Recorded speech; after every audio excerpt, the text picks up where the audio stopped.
In the heart of the dense forest, a place untouched by human hands, where the trees towered like ancient guardians and the air was thick with the scent of moss and earth, a dove named Sky had made his home.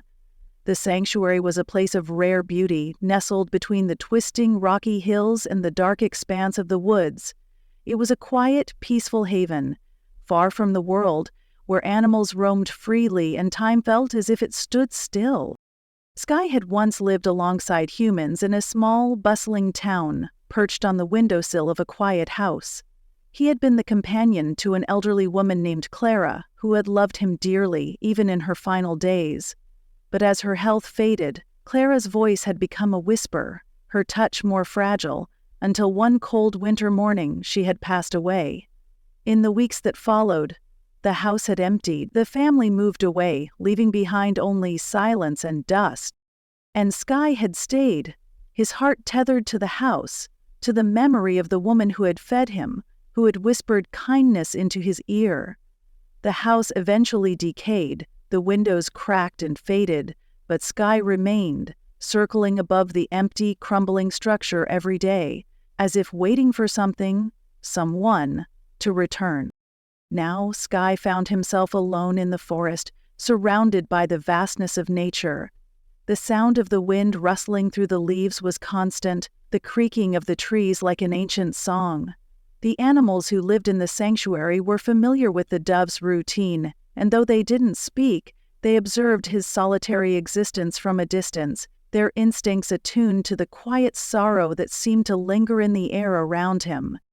The sun rose every morning, casting long shadows across the forest floor, painting the canopy in golden hues. Sky would leave his perch at the edge of the forest and fly through the branches, gliding effortlessly as the air shifted beneath his wings. The soft coo of his calls echoed through the trees, but there was no answer, no other doves, no companions. His solitude was profound.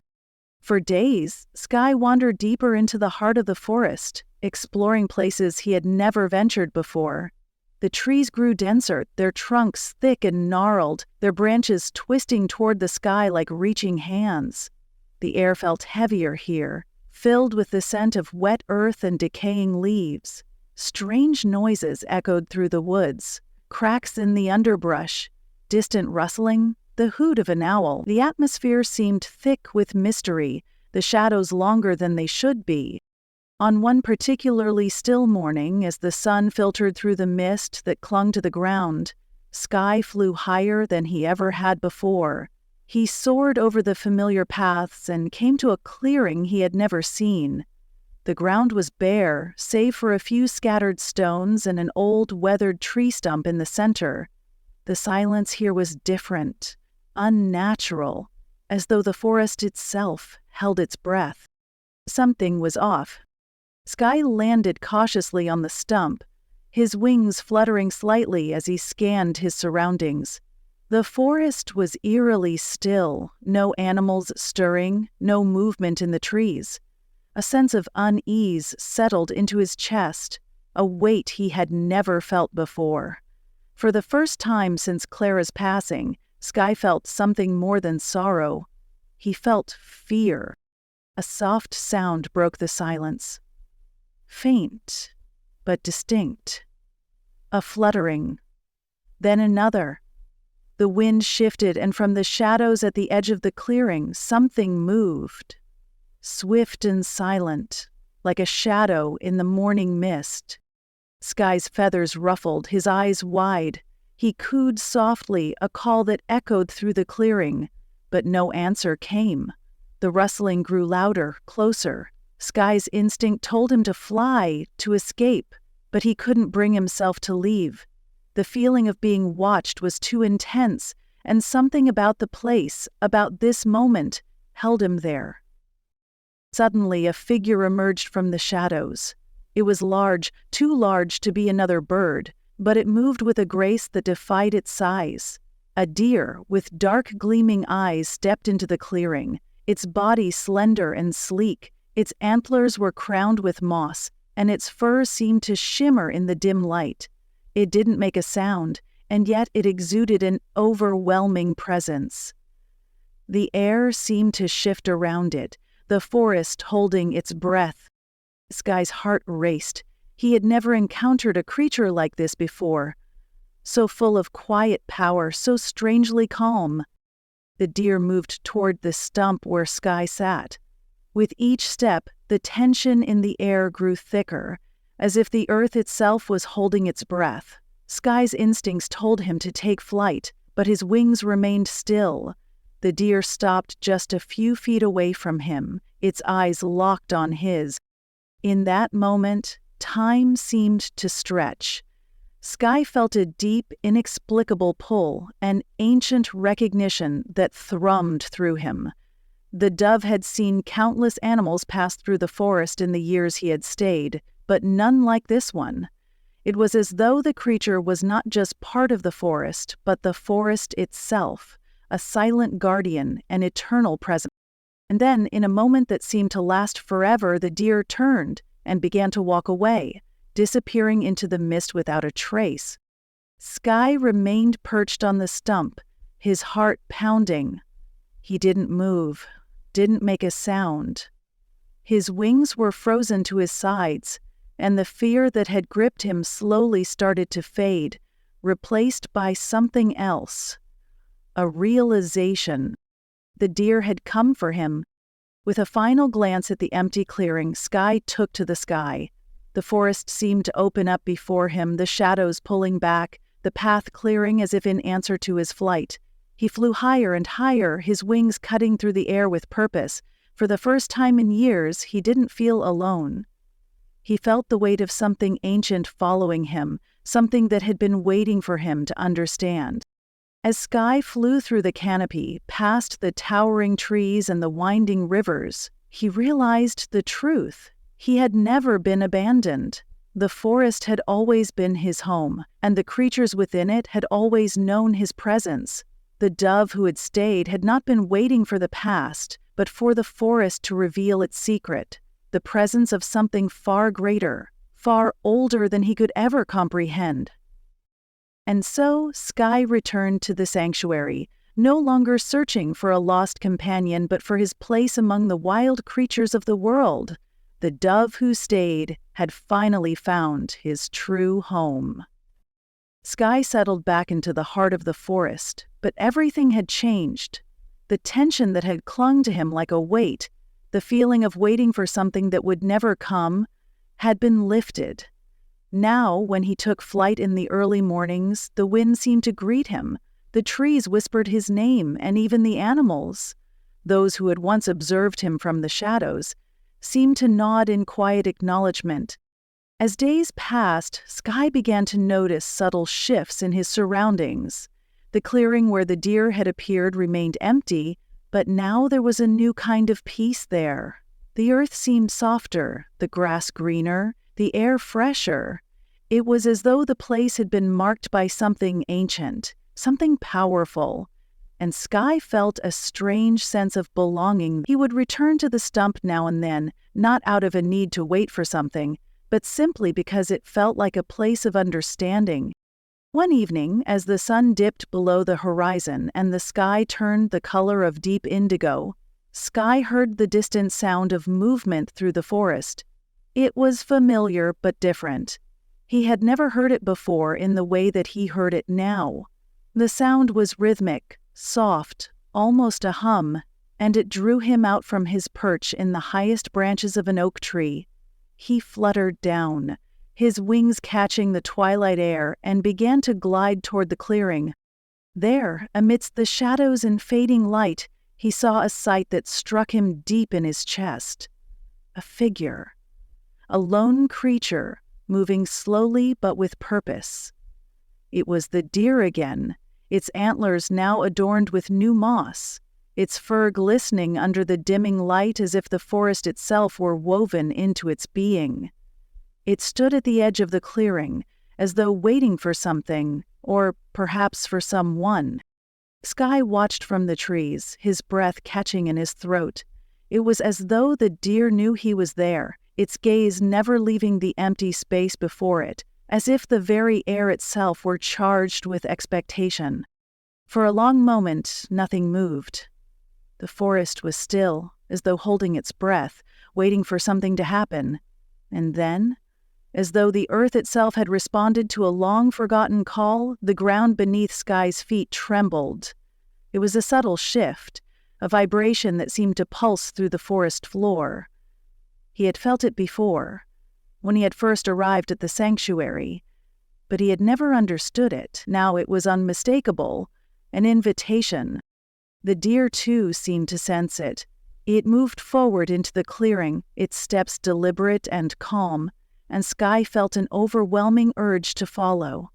He took flight, gliding down toward the ground. The hum grew louder now, and the trees began to sway ever so slightly, as if they were part of some larger, unseen rhythm. The deer reached the center of the clearing, its hooves barely making a sound as they touched the earth. And then, just as Sky's wings brushed the air behind him, the forest seemed to exhale.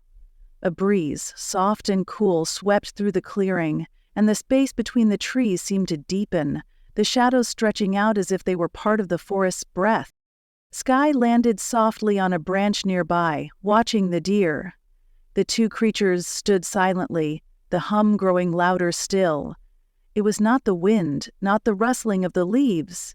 It was something else, something primal. Then, in the center of the clearing, the earth shifted once more.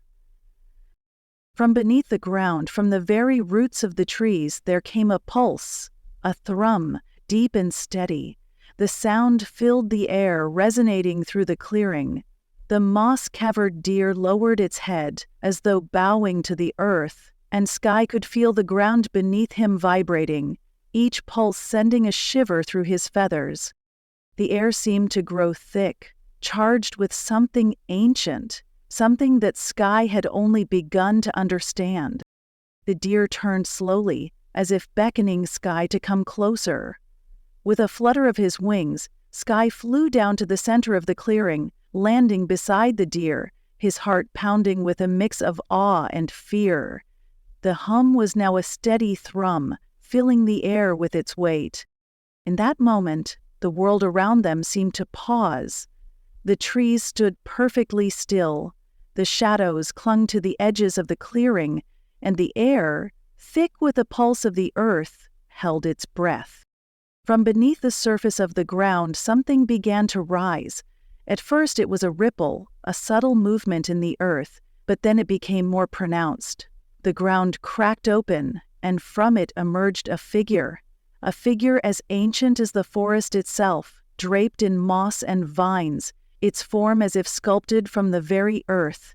It was not fully human nor fully animal, but something in between. Its eyes glowed faintly, as though they had seen the ages pass, as though they carried the wisdom of the earth itself. Sky watched, transfixed, as the figure slowly straightened, its presence overwhelming and peaceful all at once. The deer stood still beside Sky, its quiet gaze now turned toward the figure, as if in reverence. Sky felt the ground beneath him pulse once more, a deep thrum that resonated through his bones. The air around them vibrated with a hum that was not of sound but of energy. It was as if the forest had awakened, had come alive in a way Sky had never understood before. He had thought he was alone, thought he had waited for something that could never return. But now he understood. The sanctuary was not just a place of refuge, it was a place of remembrance, a living part of the world, carrying the stories of the earth and the creatures that roamed it. The deer, the forest, and the ancient figure had been waiting for him to understand his place, not as a solitary being, but as part of a greater whole. The dove who stayed had not been waiting for Clara's return, but for the return of the forest's true call, and Sky had answered. As the figure in the clearing turned its glowing eyes toward him, Sky felt a quiet acceptance fill his chest. He had found his purpose, not just as a lone dove, but as part of something far greater, something ancient, something timeless. The hum of the earth softened, The air cleared and the forest seemed to breathe a sigh of relief. Sky spread his wings and took flight once more, soaring higher into the sky, this time not as a solitary bird, but as part of the eternal dance of the forest. The dove who stayed had finally found its true place in the world. As Sky soared higher, the dense canopy of trees stretched out beneath him, a patchwork of shadows and sunlight that seemed to pulse with life. The forest, vast and endless, whispered below, its secrets carried by the wind. The air was different now, lighter somehow, as though the entire sanctuary had exhaled in relief. Sky flew on, his wings cutting through the cool air with ease. He passed over the ancient clearing where the earth had opened, the pulse still reverberating faintly in the distance. The deer remained, standing by the edge of the trees, its eyes fixed on him as though watching his flight from afar. The ancient figure, too, was nowhere to be seen, but Sky knew it had not disappeared. It had merged with the forest, become one with the roots and the earth, a part of the sanctuary's eternal rhythm. For the first time since Clara had passed, Sky felt an overwhelming sense of connection. He was not an outsider here. He had always been a part of this world, part of the intricate web of life that bound the creatures of the forest together. He had come to realize that his solitude had not been a curse, but a journey that had led him back to where he truly belonged. The days that followed were filled with new experiences. Sky discovered paths he had never noticed before, areas of the forest that hummed with energy, places where the trees seemed to bend in a way that suggested they were guarding something important. The animals of the sanctuary, once wary of his solitary presence, now greeted him with quiet respect. The deer, the owl, the fox, and even the shy squirrels seemed to acknowledge him in a way they hadn't before. But there was one creature in particular that caught Sky's attention, a small rabbit with fur as white as snow. This rabbit, unlike the others, seemed to follow Sky wherever he went. It didn't speak, didn't make a sound, but it watched him with an almost knowing gaze. At first, Sky was unsure of its purpose, but over time he began to understand. The rabbit was a guide, a quiet companion that led him to places in the forest that even Sky had never thought to explore. One afternoon, as the sun hung low in the sky, casting long amber rays through the trees, the rabbit led Sky to a hidden grove. The air here was thick with the scent of wildflowers and fresh earth, and the ground was soft beneath his feet. In the center of the grove stood an enormous oak tree, its trunk wide and gnarled, its roots stretching out like fingers into the earth. Sky had seen this tree before, but never so clearly. It had always been a distant silhouette in the forest, a shadow among many others. As Sky approached, the rabbit stopped and sat at the base of the tree, its eyes fixed on the ground in front of it. Sky landed gently beside the rabbit, his heart quickening with a sense of something momentous about to happen. The air seemed to shimmer around them, and for the first time, Sky could hear a soft humming sound rising from the earth. Not unlike the thrum he had felt in the clearing, the oak tree, ancient and wise, seemed to hum in response, its roots deep in the soil, connecting to something vast and unknowable beneath. The Sky perched on a low branch of the oak, his wings folded neatly against his sides, as he felt the forest itself stir. The rabbit continued to sit in silence, its gaze unwavering, as though waiting for something. And then the ground shifted again. Sky felt it first. Another subtle vibration, deep and far-reaching. He had learned to sense these pulses, these shifts in the earth over the course of his time in the sanctuary. But this was different. This pulse was stronger, more deliberate. It was as if the very heart of the forest was waking, aware of something it had been waiting for. From the base of the oak tree, the earth began to stir. Slowly, almost imperceptibly at first, the soil parted, and from within the earth a new form emerged, one that Sky had never seen before. It was not a creature like the deer or the rabbit. This figure was a being of pure light, its form flickering and shifting, as if it were made of the very essence of the forest itself. Its presence filled the grove, and Sky could feel the weight of its power, an ancient force that radiated from the earth and the trees, the very roots of the land. The light being seemed to reach out toward Sky, its form elongated, its movements fluid and graceful. It was not threatening, but its presence was overwhelming. Sky felt a profound sense of peace wash over him, as if the very essence of the forest had enveloped him in a warm, protective embrace.